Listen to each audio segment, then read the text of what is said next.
വീണ വിജയന്റെ കമ്പനിയായ എക്സാലോജിക്കുമായി ബന്ധപ്പെട്ട കേസിലെ അന്വേഷണം പൂർത്തിയാക്കിയെന്ന് SFIO ഡൽഹി ഹൈക്കോടതിയെ അറിയിച്ചത് 2024 ഡിസംബറിലാണ്.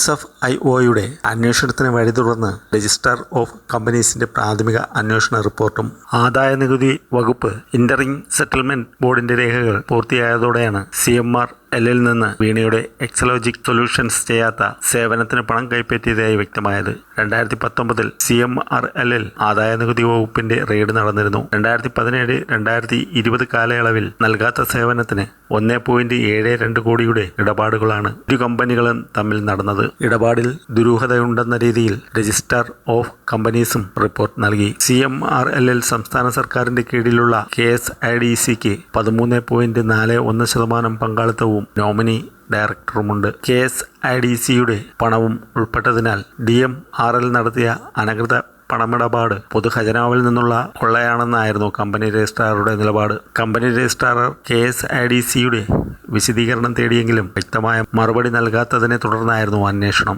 ഇതോടെയാണ് കേന്ദ്ര കോർപ്പറേറ്റ് കാര്യ മന്ത്രാലയം കമ്പനി നിയമത്തിലെ സെക്ഷൻ 210 പ്രകാരം 3 ഉദ്യോഗസ്ഥരെ അന്വേഷണത്തിന് നിയോഗിച്ചത്. ഇവരുടെ റിപ്പോർട്ടിന്റെ അടിസ്ഥാനത്തിൽ സെക്ഷൻ 212 പ്രകാരം SFIOയെ 2024 ജനുവരിയിൽ അന്വേഷണത്തിന് ചുമതലപ്പെടുത്തി. Deputy director M.